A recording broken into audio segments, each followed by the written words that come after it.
ANC calls for suspension of the farm workers' strike and a petrol price cut on the cards. Good day to you.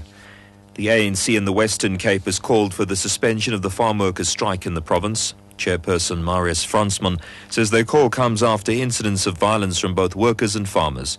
He says they respect the right of workers to organise themselves, but in the light of unruly elements hijacking the mass action, the ANC is calling for cooling off time and further talks.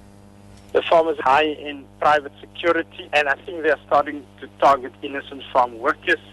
And also on the side of the farm workers, where people are starting to loot, not farm workers per se, but more, I think, criminal elements into that. And therefore the ANC in the Western Cape is at this point of time calling on COSATU to suspend this action and to go into the negotiations again with organised agriculture. Motorists could see another petrol price decrease this month. Economists expect petrol prices to drop in February due to a decrease in international crude oil prices and the strengthening of the rand. Brent crude has been trading at less than $110 a barrel over the past 2 months. Tabilioka is an economist at Standard Bank. Currently we have an under recovery of around 8 cents, but because we expect Brent to decline, we could actually see under recovery moving to an over recovery and therefore a slight cut. But looking ahead, we could see crude prices falling, but at the same time we have currency volatility and we forecast a bit of weakening in the currency.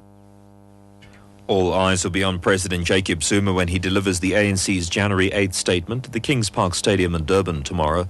The statement sets the tone for the ruling party's key service delivery goals.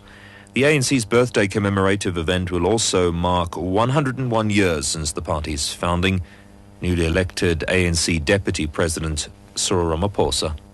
The main content of the President's message tomorrow is really going to be how all of us, particularly the ANC government, will be tackling the 3 problems that our country has: unemployment, inequality, and poverty.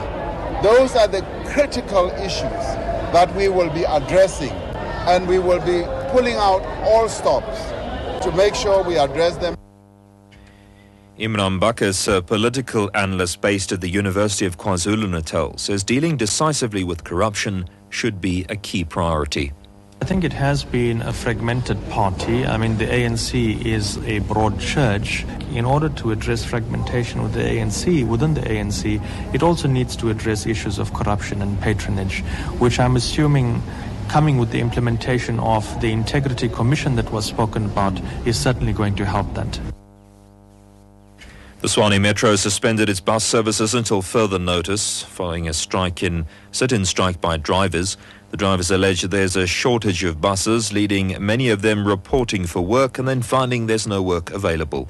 They're also demanding that the municipality fix over 100 buses. Commuters are advised to find alternative transport. Finally, the Saudi king has granted women seats on the country's top advisory council for the first time.